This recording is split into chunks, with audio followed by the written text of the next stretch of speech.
Good evening, this is William, and welcome to the latest installment of I Was a Teenage Daydreamer, where I discuss mostly music, some literature, some film, and some random things that I enjoy, and hopefully you do as well.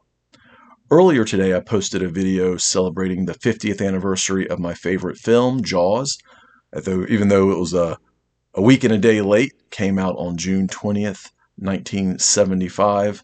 Tonight, I am going to post a video that's not a celebration, but an in memoriam, if you will, the 50th anniversary of the death of one of my favorite artists of all time, singer-songwriter Tim Buckley, who was the father of the late Jeff Buckley.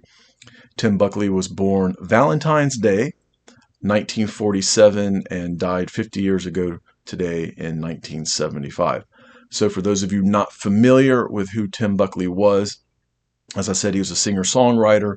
He was a vocalist with a reported 5-octave range, and he wasn't too shabby of a guitar player, and he mostly played 12-string guitar, which is not easy to do with some of the things that he was doing. So he started off as part of the folk movement of the late 60s, put out a couple of albums along that vein. Very good albums, very accessible, very catchy, very melodic. He uses mostly the higher register of his vocal range on those albums. And then on his third album, he started branching away from that, going in a more jazz direction, in a more free-form direction, not necessarily verse, chorus, verse type things, though he had experimented a bit some with that on the previous album. And from there, he pushed himself even further, ignoring commercial conventions, ignoring the need for popularity, exploring his muse, and immersing himself fully in avant-garde. Each album, honestly, progresses logically as you listen to them. And for my ears, they do get a little bit more difficult to listen to once he fully hit the avant-garde stage with Lorca.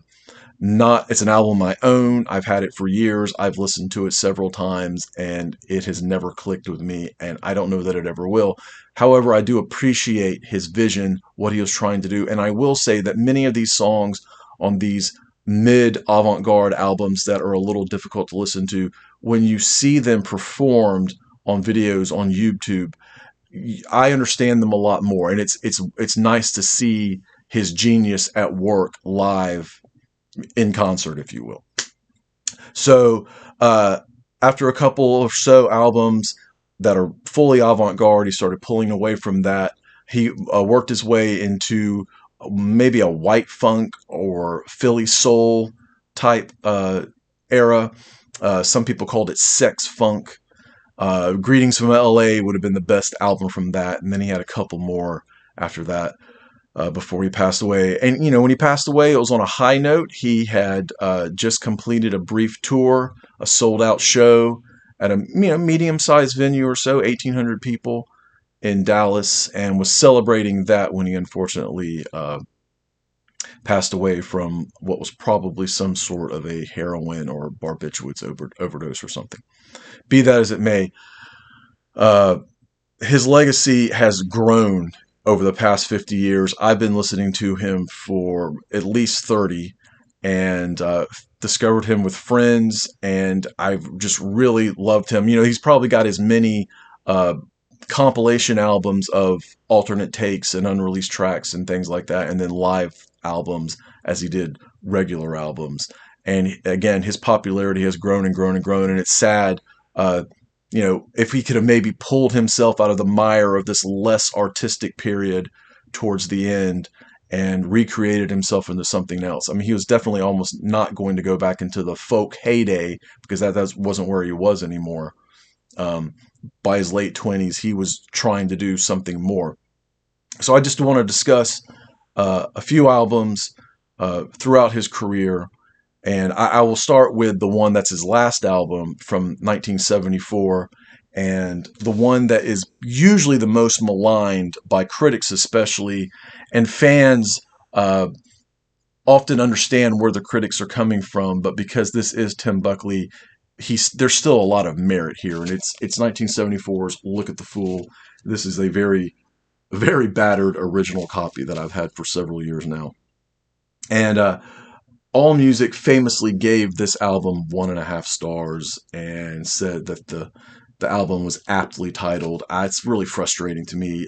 Uh, Tim Buckley is the artist that made me really stop listening to anything critics have to say, and just going with my own merit. If I love this artist and I love other things they've done, I'm going to find something good in almost anything they do. And Look at the Fool is no exception. Now, I will say that side one, he does seem a little bit lost. His voice is tired. He seems a little bit out of sorts and directionless with a band that is competent, but I feel like they're not really playing to their strengths. Like they might be more of a rock and roll band, and this is, again, funky, jazzy type stuff. However, side two, beginning with the song Tijuana Moon, it's like he's found that old spark again. And it's like he's harnessed a little bit of the Greetings from LA album from a couple albums earlier, and he's just going full tilt. And Tijuana Moon, Who Could Deny You, especially Mexicali Voodoo, maybe even more so, and Down in the Street. 1, 2, 3, 4 Punch, fantastic songs. And then it ends with Wandaloo, which is a bit of a throwaway, Louie Louie type throwaway. It's fine. If the whole album had been as strong as those 4 songs I mentioned, that would be an understandable throwaway way to end the song. As it is, this album is great to listen to, as I was today cleaning the house. And I listened to it 2 or 3 times, and I was like, wow, yeah, I still enjoy this.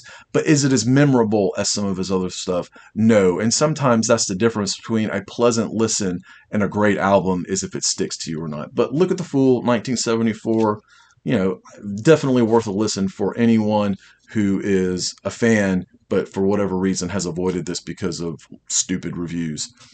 So then I also want to talk about my favorite Tim Buckley album. It's his third album, Happy Sad. And this was the first one to start moving away from his folk roots. In fact, there's not really any folky type feel at all in this album.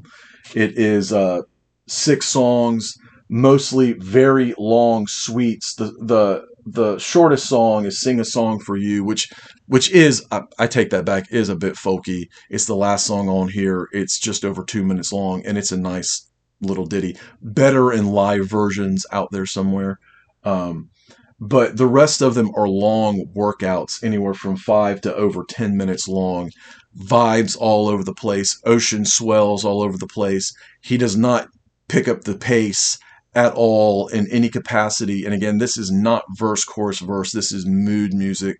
This is setting a tone. And again, it's very great background music for cleaning the house or reading, studying, writing, working, whatever you've got going on. It does not demand to be listened to, but when you do, there are nice textures that you hear. Lee Underwood, his most of the time lead guitarist, who stuck with him through a lot of these changes.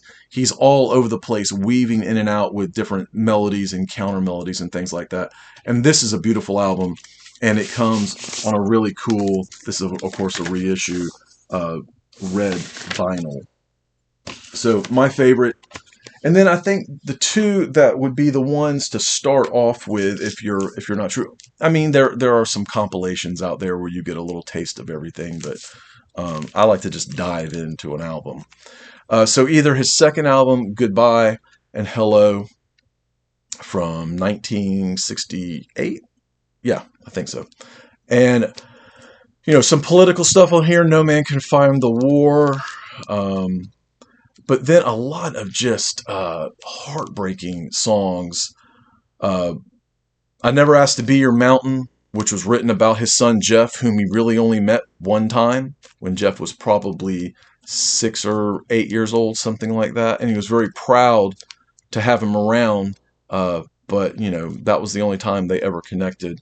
And I believe Jeff covered that song years and years later at some sort of Tim Buckley tribute show. But then you've also got heartbreaking songs like Once I Was. There's a live version on a disc I've got that will just tear your heart out and turn it inside out and then stick it back in your chest and say, deal with it.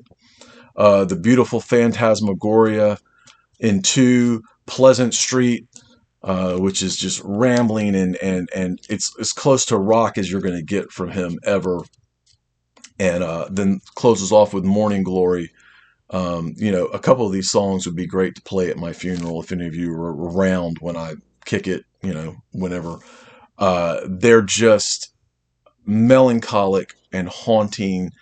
And at such a young age, I believe he was 19 or 20 when this one came out. And it's like he had already lived a million years and had so much to say about it. So a great place to start. The title track, Goodbye and Hello, does move things in the direction of a longer, it's an over 8 minute song, longer suites, if you will, that the next album, Happy Sad, would pick up on. So a great place to start. Or if you want to start with the latter half in his sex funk period, Greetings from LA is also really great. A lot of just funky. He's got the higher register of his voice. He's back in doing that. Squalls and squeaks and all kinds of vocal gymnastics. I mean, he is all over the place with this, but he's back with melody. He's back with song structure for the most part. Some of the songs on side 2, Hong Kong Bar, Devil Eyes, they're longer workouts. They do have some of that avant-garde feel there, but it's just a flavor. It's not dictating the songs themselves. So this would also be a great one to start. If you like stuff that's a little bit heavier, you're not really into folky type stuff. Stuff's a little bit more heavier. Again, it's not really rock and roll, but it is more accessible verse, chorus, verse type stuff. Anyway, so, Tim Buckley gone these 50 years. Would have been interesting to know what he had done. There's a movie out there that he was in that I believe also has O.J. Simpson. I think it's called Why. It's on YouTube, and I've seen parts of it. They just kind of sit around. I don't know. It's a loose play. It's kind of like some of his avant-garde stuff. It's very avant-garde and out there. He could have dabbled more in acting. He could have, maybe done a little bit more pop stuff. I mean, he would have been such a great voice. He would have been a great crooner doing all kinds of things. And maybe at this point could have been doing standards and stuff like that, but doing them in his own way. I mean, he did cover Martha by Tom Waits on his penultimate album, and it's a really nice version. He did Dolphins by Fred Neil, really great version of that. So, a lot of talent, a great song interpreter, a great songwriter, and a very interesting character that, his legacy is still alive and well. It's been a while since I think anything's been put out. They've probably bled that catalog dry, but definitely worth checking out if you've not heard of him, or if you're a fan of Jeff. I'm not saying they're anything similar, but it's worth diving. I prefer Tim over Jeff all day long, and I'll get into that in another video down the line. But anyway, thank you for watching. If you've made it this far, let me know what you think about Tim. If you're already a fan, or if you check something out, just let me know what you think. Hit like and subscribe, but most importantly, keep doing what you love. Thanks.